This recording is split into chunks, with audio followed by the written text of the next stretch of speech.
Up and away. Crazy snag. Bateman kind of came on, dude. He came on late. I liked what I saw to him late. Bateman's back. Bateman. I'm telling you guys, Bateman. Watch how he's moving. Understands leverage. Great hands on the sideline. It's just reliable. Seen Bateman again. Big corner route. Bam. Bateman. I'm targeting Bateman in fantasy this year. I'm definitely targeting Bateman. He's popping up on tape, and they're going to start using him more. So Ravens flock, the curious case of Rashad Bateman is definitely one of the more fascinating situations on our roster right now.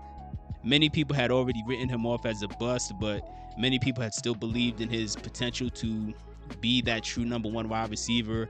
And I think this past season, he showed a lot of why people were so optimistic about him when we initially drafted him. So as we all remember, Rashad Bateman was the 27th overall pick in the 2021 draft. He was the 5th wide receiver taken off the board. And we had very high expectations for him coming out of Minnesota. However, his career got off to a rocky start, mainly due to injuries. Now, that shocked many people, such as myself, because coming out of college, Rashad Bateman had no injury history at all, and then he came to us and immediately got hurt. Now, I don't know if that was truly inevitable or if that was just a case of bad luck, because as we all remember, when what was our old strength and conditioning coach's name? I think it was Steve Saunders or Steve Sanders. Either way, when we had our old strength and conditioning coach, during that era, pretty much everybody was getting hurt nonstop.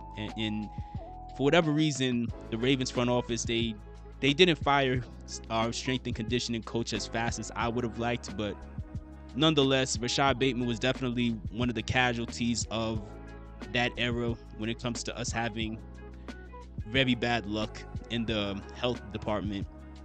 But also, Rashad has had to deal with a changing of OCs and also taking a backseat to Zay and Odell Beckham Jr.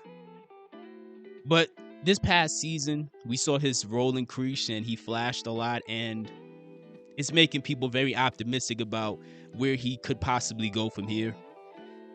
Even people who aren't even Ravens fans. So former NFL quarterback Kurt Benkert, he's a very popular person on YouTube.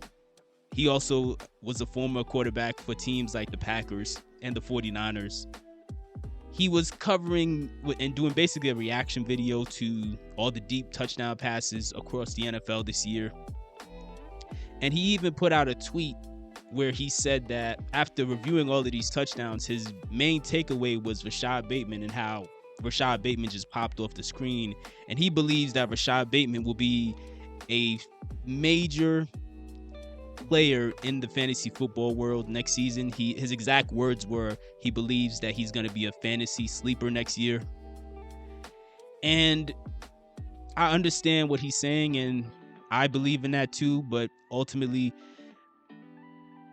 I don't want to rush to say that, of course, because we all have rushed to say that in the past, and then, things go left. But as far as what makes people like myself and like this guy, Kurt Benkert, so optimistic is the fact that for the first time, Rashad Bateman, he's coming off of back-to-back healthy seasons. So now it seems as though he's finally shaken that injury bug that he was dealing with when he first got drafted to us, when we had our old strength and conditioning coach. He's had back-to-back seasons where he pretty much played every game. Even though there might have been moments where he got banged up, he still was mostly healthy and played throughout all those games. He's also coming off of 2 back-to-back seasons of being one of the best wide receivers in the league at getting separation. I'm sure you all saw the stat over the past 2 years about Rashad Bateman showing that in 2023, he had the most separation yards out of any receiver in football. And in 2024, if I'm not mistaken, I believe he finished 2nd or 3rd in the league out of any receiver. So 2 back-to-back seasons of being one of the best route runners in football and being pretty much the best receiver in the league at getting separation. And I can't get the clip out of my head of Rashad Bateman in the AFC Championship game, even though he didn't get targeted here, but that clip where Rashad Bateman was lined up against Trent McDuffie, who's not only the Chiefs' best DB, but he's one of the better DBs in football, and he put Trent McDuffie on skates. Like, it's little things like that where you're like, man, maybe he could be that guy, but only time will really tell, of course. And I'm sure it's not just us getting optimistic, because by the way things have played out this past season, it seems as though Todd Monken and Lamar Jackson, as they rewatched all the film from last year, they started to realize how often Rashad Bateman was open. Because one thing that Rashad does that is underrated is Rashad doesn't take routes off. Like, he doesn't take plays off. Like, a lot of star receivers, if they know they're not getting the ball, they're not going to try that hard to sell the route. Rashad Bateman, I mean, whether he's getting the ball or not, he's trying to put somebody on skates, which that is something that does get you excited. And he's coming off a great year where he had a career high in touchdowns, a career high in first downs, a career high in receptions. And also, he caught touchdowns in 5 out of our last 6 games, including the playoffs. Like, he got a touchdown in the divisional round against Buffalo, and then he also got a touchdown in the wild card round against the Steelers. He became a very consistent red zone threat, which makes sense because coming out of college, one of his best attributes was how dangerous he is on when it comes to intermediate routes. So of course it makes sense that he's always open when it comes to the red zone plays.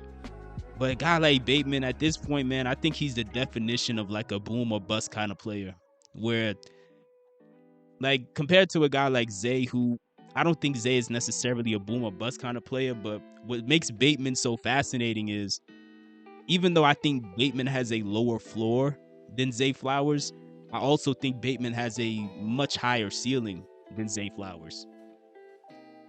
Like, I think, again, and I don't want people to take this the wrong way, but I've said this several times, I don't think Zay Flowers is a number 1. I think he's just a really solid number 2 who are kind of making the number 1 by default.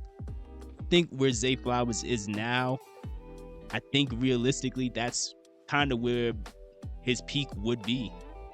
Whereas a guy like Bateman, if he's healthy and the pace that he was on, I think Bateman could be a true number 1 wide receiver. Like a guy who could go out there and get you 1,300 yards and like 10 to 12 touchdowns. But will that actually happen? I don't know.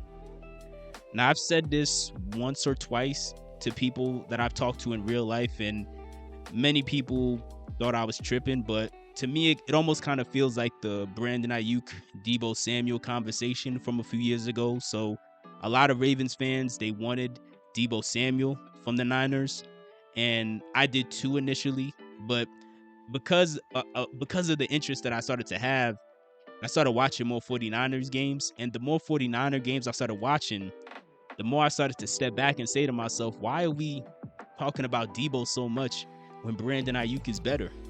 And people initially they didn't see that because, Deebo is a star and, he's good within his own right, obviously. But by the time the 2023 season came around and Brandon Ayuk breaks out and has like 1,300 yards, at that point, it all made sense at that point. That's kind of where I feel like the dynamic of Zay and Bateman is, where even though Zay has been more productive so far, I think Rashad Bateman is a more polished wide receiver. I think he has a better skill set that would make him more suited to be a number 1 wide receiver. But on the flip side, in a worst case scenario, he can mess around and be your number 3 or 4. So only time will tell if he lives up to his true potential based off of the trend of him being healthy for the past 2 seasons in a row, him actually having, 2 back-to-back healthy off seasons.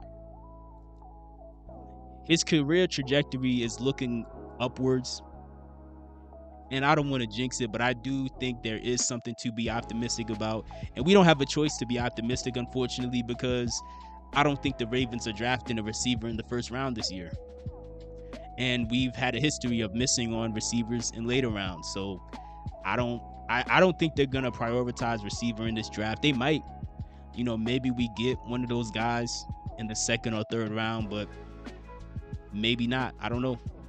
And maybe Eric DeCosta, at the end of the day, maybe they just still believe that it will be Bateman's time. Only time will tell what will play out, but I want to know what your guys' thoughts are in the comment section below. Do you think that Rashad Bateman will finally break out next year? And are you willing to put Rashad Bateman on your fantasy football roster next year?